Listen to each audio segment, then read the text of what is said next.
Welcome to episode 1 of the Junk Food Podcast. My name is Jack, and I'm here because the world of food is really messed up, and I've been on a journey for the past 2 years, and I want to continue devoting my life to helping change that. I don't necessarily want this podcast to be all about me, but I feel like I should introduce myself a little further in this episode. I'm a 25-year-old that's currently living in Denver. I recently started an olive oil brand, and before that was on Wall Street for 2 years. Before that, went to an undergraduate business school, and before that really was just on this path ever since I was a really young kid and doing well at school, going to a good college, getting a good job, and living a successful life through that. Unfortunately, or fortunately I guess, my path has diverged, and something that I wish I did in college when the stakes could not have been lower but I'm actually doing right now is doing what someone on Twitter named Nick Huber would definitely recommend against. It's following your passion and looking to make your career out of it. I've wanted to create a podcast for a really long time. I never knew how to get started. I actually tried planning this episode several times over and just could never get it done. So I'm sort of freewheeling this, sort of having a rough outline of how I want to do it. But I feel over time, as I keep speaking and doing episodes, eventually a natural structure will come out. And also getting feedback from listeners about what they like and what they don't like, I'll include those in future episodes. But I've always had a tremendous passion for food. It has been a sense of security for my level of social insecurity at times. Whenever I travel, I feel like it's the way I can get closest to the people that I'm interacting with. So if I'm in the Caribbean, I want to eat some of their local cuisine. Like, I'll be the guy at the beach that gets the coconut. This might not be so authentic, but I was always sold in the coconut because I wanted to interact with those people and I wanted to taste what they're providing to the tourist, who is me. I don't want to have the strawberry daiquiri. I'd rather the coconut water out of the coconut. That's my personality. I felt like it was a way that I could interact with these people that barely even know English. Give them $3, get some coconut water straight from the tree that's 100 feet away. I feel really good about that. And I know in our society, especially where I grew up, there were no farms around. You have local farm stands, you have farmers markets, but like as a young kid, especially when you're like 10, 15 years old, if your parents aren't going to farmers markets, it's an activity you don't really do with friends. That's something that happens more when you're like 22 out of college living in New York City, seeing the Union Square Market is trending on TikTok. You go to Union Square Market, post a picture on Instagram and feel good about yourself. But that's just not the reality for a lot of people. And even when you're at those markets a lot of the time, you're getting finished products. Like you'll be getting a tomato sauce. You're not actually speaking to the farmer or really getting a sense of what that farm is. The farm doesn't really have any impact on your life outside of that time. The whole farmer's market thing I've always been obsessed with, but there's something off about it. I went to University of Virginia. I think every Saturday I went to the Charlottesville Farmer's Market and I loved it. I actually never really bought much. I usually just bought the kombucha, but I like talking to the people and kind of hearing their stories. But even still, they had a very small impact in that little point of time. But my life wasn't necessarily dependent on it, or my community that I was surrounded by at UVA never cared about that, and I really wasn't trying to bring people to that world. So that was my relationship with the farmer's market, but it pales in comparison to what I did last year when starting the olive oil brand. And I'm gonna keep referencing starting this olive oil brand, not because I'm necessarily proud of it, just because I learned a lot about what goes on behind the scenes at an ordinary food company. It's a similar thing in wine. I feel like the reason why I love olive oil is probably why a lot of people love wine. Once you get to know the growers of the grapes or the growers of the olives and the amount of effort that goes into creating such a good product, you just really can't look back. And what I've just learned is no matter if it's olive oil, dark chocolate, pistachios, bananas, there are farmers from around the world of all different socioeconomic levels, whether they're living in poverty and literally trying to make any single cent possible, or they have a ton of money, a huge manufacturing facility, a full thing of labor, an amazing brand. Everyone wants to make a good product. Sometimes the good to them is creating a quality product by making the best olive oil possible. And sometimes it's making as much oil as humanly possible. For at least olive oil, there's a quantity quality trade-off. The more oil that comes out of the olive, the worse the quality the oil will be. But farmers are always optimizing for something. But these messages, I could keep going down this rabbit hole. I don't even remember why I got to this point, but the point is there's so much much that just goes on behind the scenes that completely gets disregarded. Even shopping through Costco yesterday, like I realized that even me as a shopper, I'll get hooked by the best brands. Like I'm looking for something convenient and easy and good enough quality. They'll provide that to me and I'll buy it. End of story. And I think that's what drives the world of food today. However, I have different levels of products, and there are certain products for me that I care so much about how it tastes. Olive oil, of course, for example, has turned into that. Dark chocolate I've been eating probably since I've been 6th grade every single night. And it used to just be Ghirardelli for years. And then I started exploring different chocolates, and I have found myself to now be a chocolate snob. I do eat Trader Joe's chocolate. I'll eat not as high quality dark chocolates, but I really want a good product. And this also extends to different fruits. When I go and travel to different countries, even when I had pomegranates in Greece and figs in Greece, it's a different tasting pomegranate than what you receive here. It looks different, it's smaller, much sweeter, and much more reliable of a flavor. It's just a matter of how supply chain works. You're getting those pomegranates from an hour away and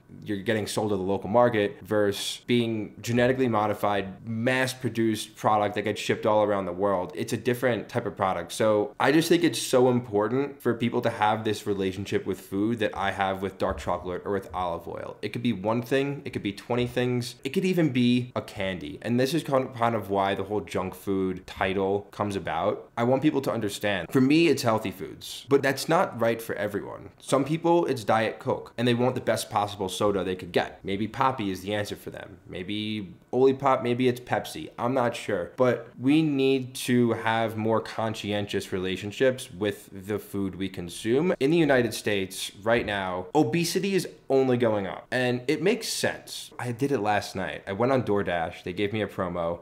I ordered $50 worth of groceries in 5 minutes. Never had to get off my chair. And it just came to me. Fortunately for me, like, I know that I'm a physically active person. I bought mostly healthy foods, but it also enables the average person in the world to get whatever they want, whenever they want, as long as they have the money to do so. And typically they will have the money to get the food that they want, whether it's groceries or if they're not buying groceries, going to essentially unlimited fast food or casual food joints that exist. And another element is the cheapest food oftentimes isn't necessarily so good for you. So if you're going to McDonald's and you want something cheap, you're probably not going to be getting the organic Brussels sprouts that I bought from Costco yesterday. You're getting a mass-produced chicken nugget that is designed for you to keep eating the same thing. I don't know where I'm going with that. But look, I'm not a chef. I'm not a food science major. I literally like food, and I started an olive oil brand. And I just spent 2022 in the fall. I mean, I went to 5 different countries. I went to California, spoke to producers there, went to Spain, producers there, Italy producers there, Israel producers there, and Greece producers there. I have a lot of experience just talking to people and seeing what goes on behind the scenes, eating dinner with the people that make the oil, staying in these people's houses. I just got a really close experience that I think I just want to bring that to society. There's no qualification. Like, if I'm talking about the way a food tastes, I'm not a professional chef. I'm literally a prep cook at an Asian restaurant, 15-minute walk from here. That's like the lowest possible position you could have that's above dishwasher. I'm there. And I just bypassed dishwasher because they didn't need a dishwasher. They needed a prep cook. So I'm a prep cook. I have no qualifications at all. But that doesn't mean I don't have a passion. Doesn't mean I don't have experience. And if you want to listen to me, great. If you don't, no problem. But I have a passion about food, and I know I'm going to do what it takes to change the way people view food. Right now, I kind of alluded to the fact that my olive oil brand in the current state of things is not my focus from a growth standpoint. My focus right now is on media. I am placing a big bet of my time on producing long-form media content, whether it's through podcast or through a typical YouTube video. I'm figuring it out. I'm really not sure. Right now, I have 37 subscribers on YouTube. I have 0 listeners to this podcast. Who knows how this ages, but I'm putting my chips in on the YouTube podcast train. I'm not sure which way. It might be just podcast. It might just be YouTube. I do particularly like interviewing. I tried the TikTok thing. I'm probably going to continue doing that, but the main, almost like Mr. Beast, my main vertical is probably the slowest growth, but highest reward. I'm all in YouTube because I think that's just where the world's going. Look at where all the kids spend their time consuming media. I don't even have kids, just what I've seen. It's like YouTube, that's where you go. There's also TikTok, there's also Instagram, and I think short form will always have a life, but it's simpler to do and execute. And I think it just, people are a little more interchangeable on there. YouTube is a more dedicated viewer, and I want my viewer to be dedicated, almost like in a podcast. I want my message to get out there, and my message is not going to get out there through a 30-second clip of it. The message gets out there through the 45 minutes that you're on your commute into the city from Long Island. You turn on the podcast and you listen. That is what I want my viewer to be. I just don't necessarily need to feed into the frenzy of swiping. I don't believe in it. I don't have social media on my phone for a reason. I still will use that in order to grow my channel because it's just dumb not to in the world that we live in. My focus is providing that long form media to people. Looking ahead, I'm still trying to figure out where I want to go with this. Maybe it's focus on a singular product and talking about it, like dark chocolate, just a deep dive into dark chocolate. Or for me, it could be a deep dive into olive oil because I did that. Honestly, why not? I'm doing dark chocolate. So one thing that I want to do on this podcast is every single week, I want to try a new product and bring you through how I view that product and kind of just see my real reaction for it. If a company wants to send me a product, I'm not going to just say it's good because you sent me the product. I'm going to be honest, like Dave Portnoy reviews pizza. It's an honest review. Beyond good. I bought this product yesterday. Apparently it was founded in 2008, had several rounds of funding since. I don't really understand how it has Facebook and Instagram, like the old logos still on this label. It was $4 from Safeway. I needed to add $4 to my cart and to get my like promotion of 40% off. So I just decided like, hey, I need more dark chocolate. I'll try it. First impressions of it, Lenny the Lemur. What is that? If you're Stewie on Family Guy or like you are a real character, give it a name. But like Lenny the Lemur, no one cares. Like what's the difference?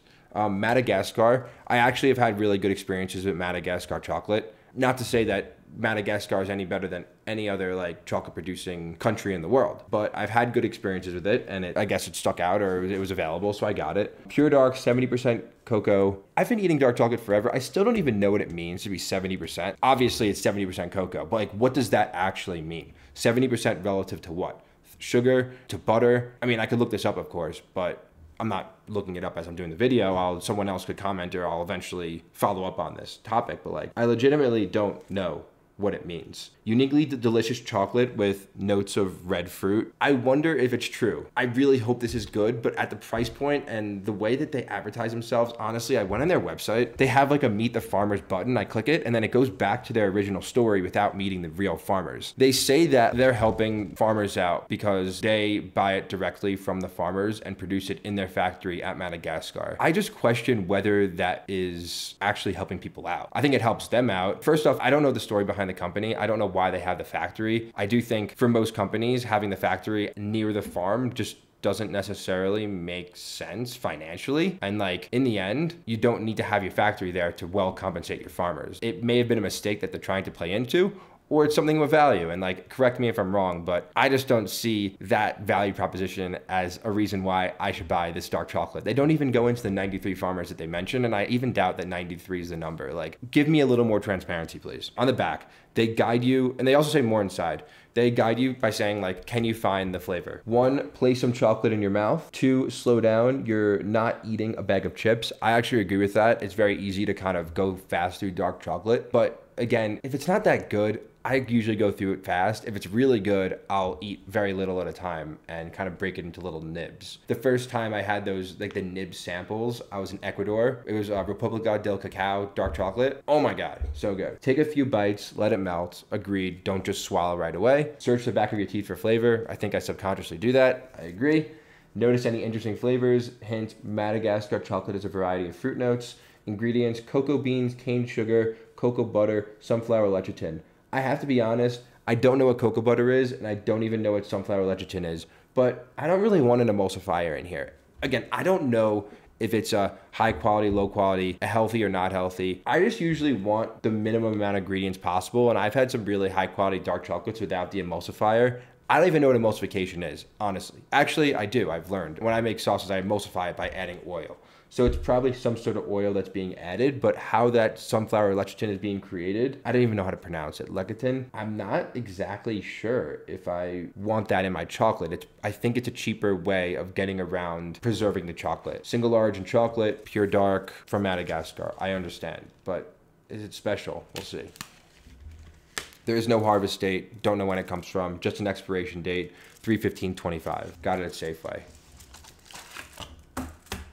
They said more inside. Transparency tastes delicious. Scan the code to learn more. We're on a mission to change the way the world experiences chocolate from the cocoa farmer to you. Scan the code. Transparency awaits. I didn't see much transparency. Ooh, the sun. I need a, one sec. I'm lowering the blind. Sorry if the lighting's better or worse. I just have to deal with the sun now, so we'll get to that. Scan the code. Transparency awaits. I'll scan the code later. I think it's just gonna go to the website. All right, also this foil, pretty cheap way of wrapping the chocolate. In bulk, great for a Safeway chocolate, okay, but like the best chocolate brands do not use this foil. The bar itself is just blocks. There's no creativity to it, no design, it's very simple, mass produced.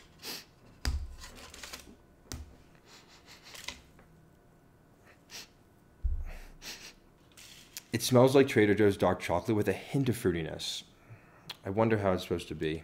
But they could have designed this a little better. Come on. Time to try it.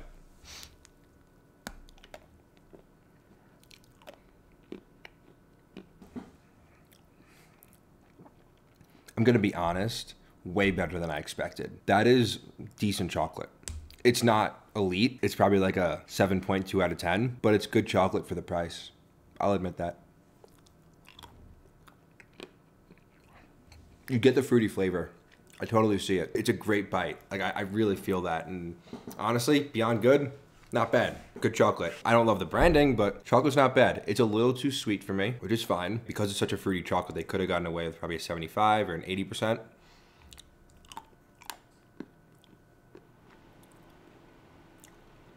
It is very sweet, but I'd eat it over Ghirardelli for sure.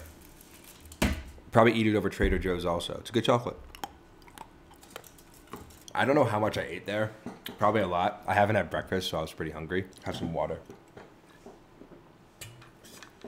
But like olive oil, I could give you the flavor breakdown. I don't know what it is for chocolate, and I don't know what it is for most foods. I guess I could look it up and try to research that. But at the same time, is it good or is it not? I'll tell you if it's good. This, beyond good, is better than a lot of the chocolates I found in the supermarket. And for the price of $4, not bad, really. A little more. Again, it's not elite, but it's a good price.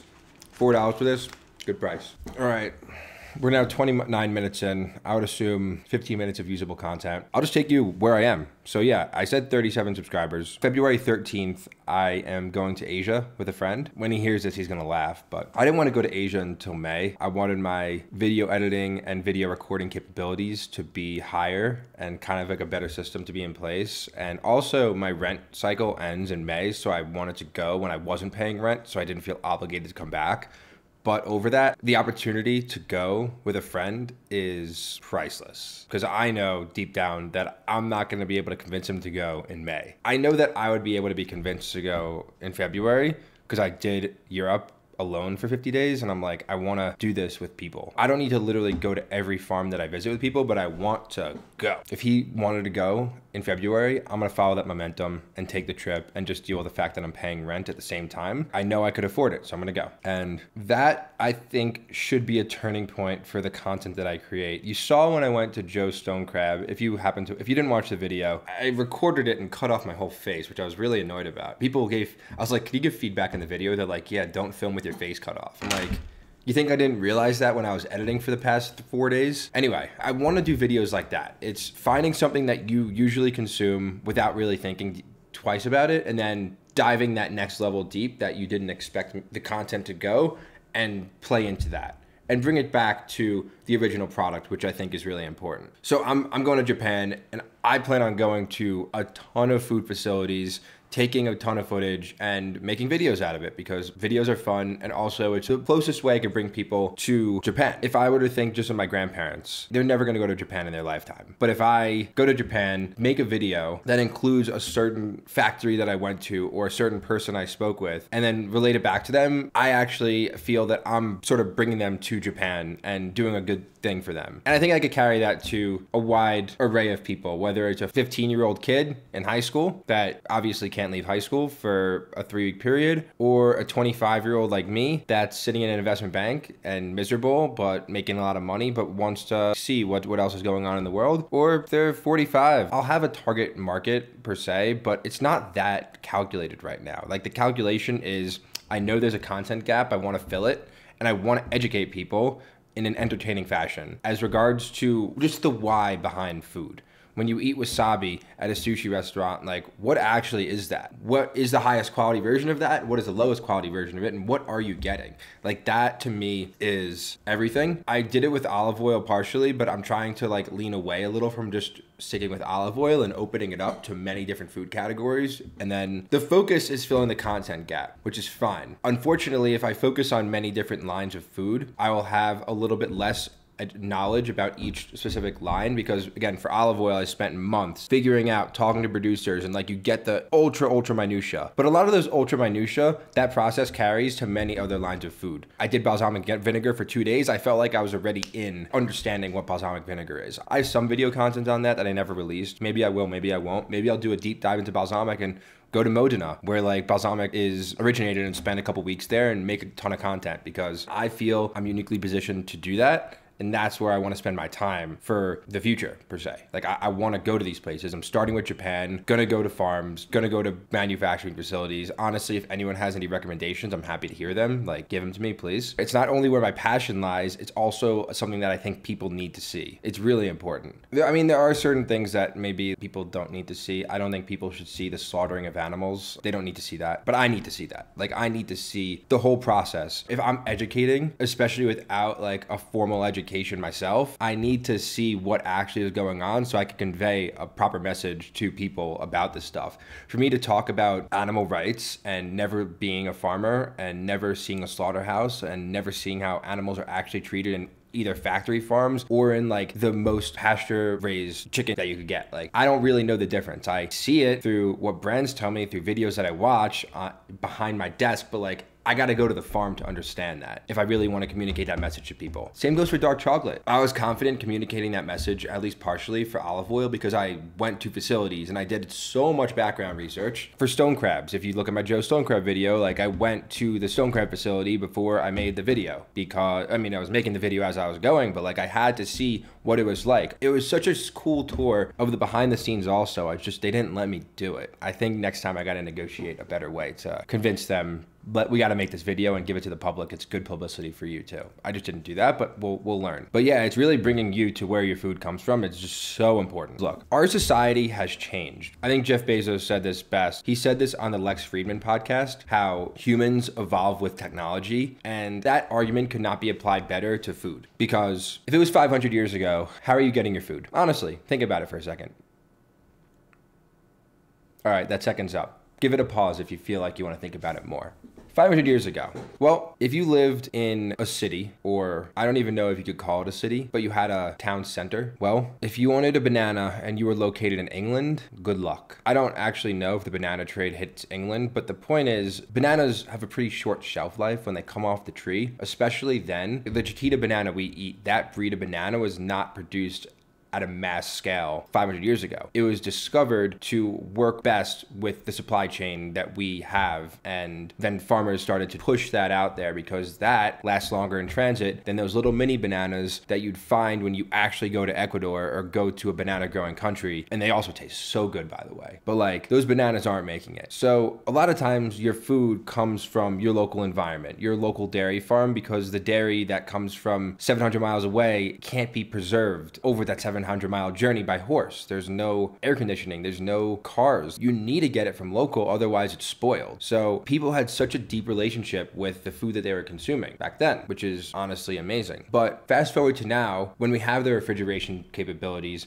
when we have transportation capabilities, and when we have just a very complex supply chain, there could be a farmer in Australia that makes milk and it could easily get here. It's not hard. You just got to keep it refrigerated. We got everything that you need in plentifulness to get that product here. Australian milk, the price of that, unfortunately, likely won't make sense for a consumer in America to consume, just because the price of getting that milk to here versus having an American milk, because there's plenty of cattle throughout the Midwest that supply milk for the country. You don't need to go to Australia. But my point being, that didn't exist a while back. We could go to the supermarket now, we could go to DoorDash now, and you could buy any product you want, and the quality is gonna be like, here. The good quality stuff's here. This is where base level quality is. This is where most products live. There's this huge quality gap that in wine people care about, and certain alcohols people try to care about. In foods like caviar, when they're paying a lot of money, they might care about it. But it's important because that's where society is going. If you were at the farmer's market, you'd understand that's where, if you're growing a pepper, the pepper at the farmer's market tastes better than the pepper at the supermarket a lot of the time. Unless, of course, they're scamming you and they're getting